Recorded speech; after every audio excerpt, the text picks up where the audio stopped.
Batgirl number 42. This is Cecil Castellucci on writing with Carmen Digidomenico on the art.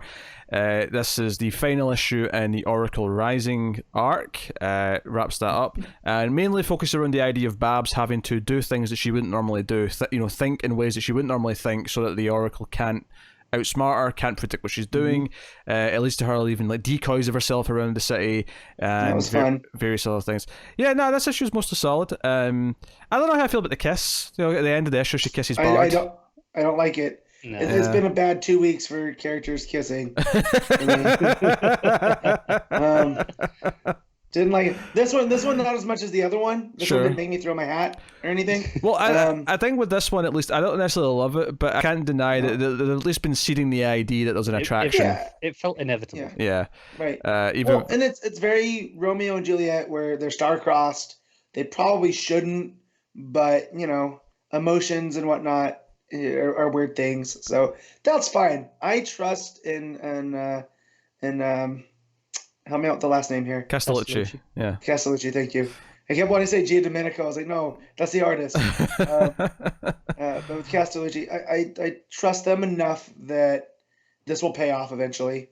And there's a reason for it. Joe, this creative team really is a battle of who can have more syllables in their last name. Yeah.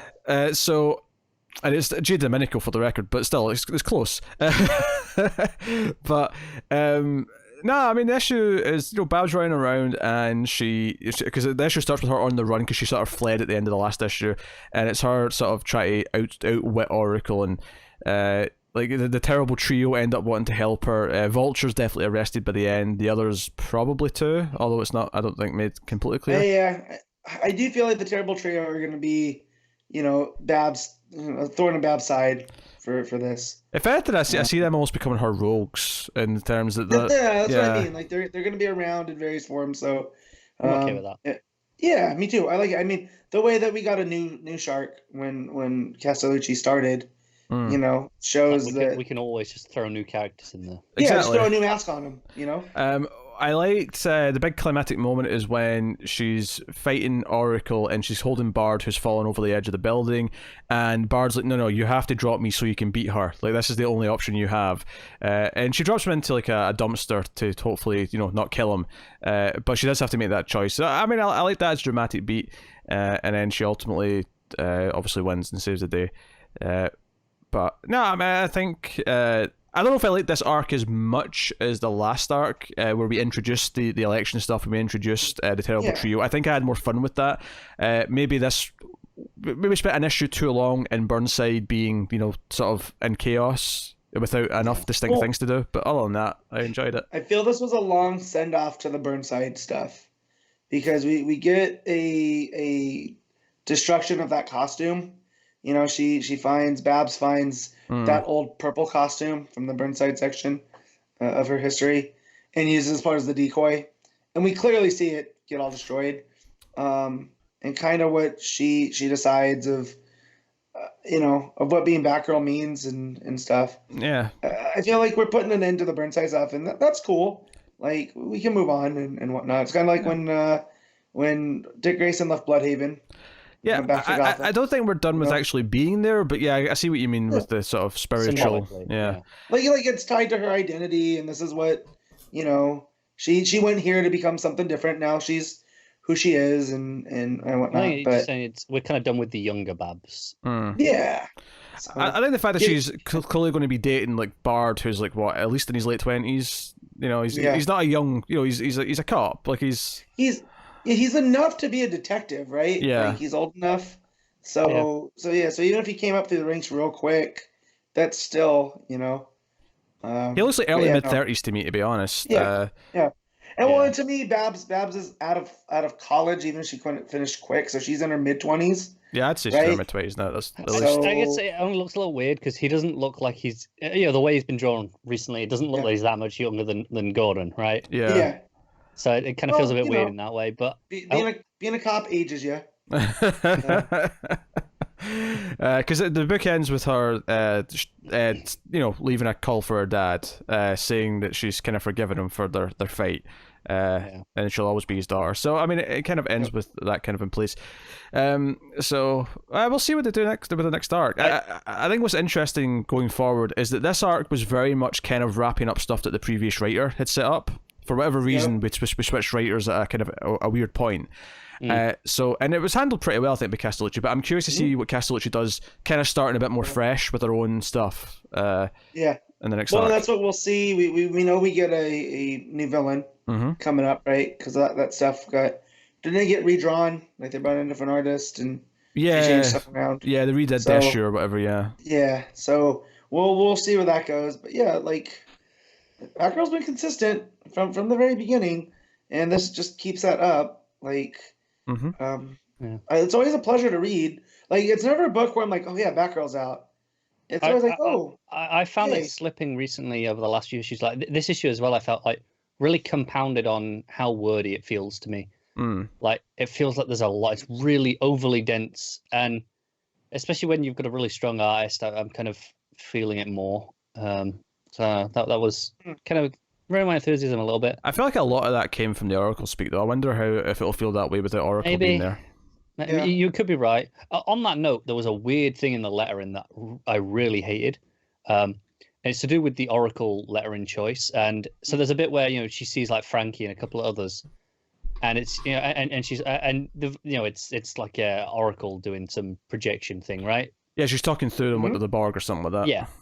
But I think it's really ruined that we can see that, it's Oracle doing that because they've got the Oracle speech bubbles immediately when, Babs has no idea yet. She's like, she's hearing it and goes, oh, that doesn't sound like Frankie. And then you get the reveal.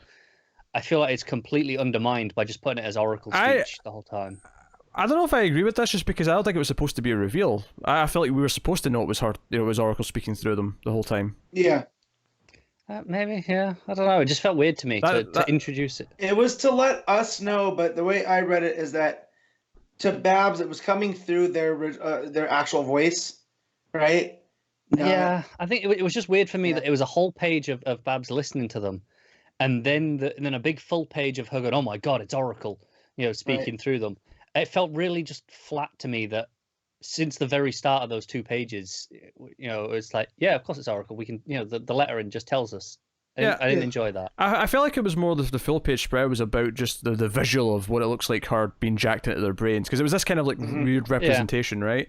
To me, the whole point of the speech bubble is that their voice does sound a little bit off, because we're supposed to, and that's how we see that it's off, because we see the Oracle, style of text, Yeah, I get that. It was just, I don't know. For me, just to immediately show us that before Batgirl even hears anything and is wrong, before she knows anything's wrong, we do immediately, and it kind of took all the, because we knew Oracle had them last issue, so nothing about. Oh, we did, yeah. And but I still think because it starts with Babs being like, this looks like a trap, and I think you can still play that without them, without going, oh, it's being plugged through Oracle, and doing the Oracle speak. This could still be a trap. And you could have played with that. And instead, it just kind of completely undercut all the pacing of these couple of pages for me. Yeah, I agree with that. That's just because I feel like we were supposed to know immediately. That's how I read it. No, I get that, but I think that was objectively for me the wrong choice, because it completely kind of took away the flow of those 2 pages by knowing immediately. Fair enough. How do you feel, Matt? No, it was fine. I got over it real quick. Like I said, like Pete said, it's like the Borg. I took it from Bab's perspective. She could tell there was something off by the way they were talking, but it was still their voices. It wasn't Oracle's voice being projected through them.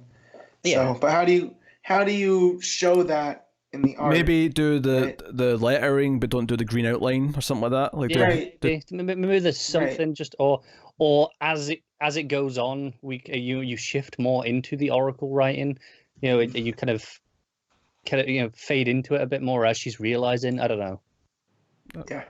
But that was a fine issue. But Matt, what are you giving Batgirl 42? Oh no, this is a. Do I go with the higher score? No. You know what I will. I'm gonna give this one an 8. Oh really? I enjoyed it. Yeah, the art's there. I like the story. Yeah, and I will say compared to the last 2, it was a nice change of pace. Yeah, I will say my favorite art probably from DJ DJ Domenico is probably when they find the first like sort of like decoy Batgirl and she's all in shadows and stuff. I thought that looked really nice. It was a really nice page. What do you give it, Connor? I'm gonna give it a 6.5. I like a lot of the core beats, but I think it's just a bit overwritten for me. That's fair. I'm gonna give it a 7. I think it's solid. I do actually agree there is maybe a bit too much text in there at times. And I am looking forward to an issue of Batgirl without all the green Oracle colouring everywhere. It's going to be nice. Yeah, I'm looking forward to a different colour scheme. But no, it's been a fine arc. It was a fine issue to wrap it up with. So the kiss, I mean, but yeah, we'll see.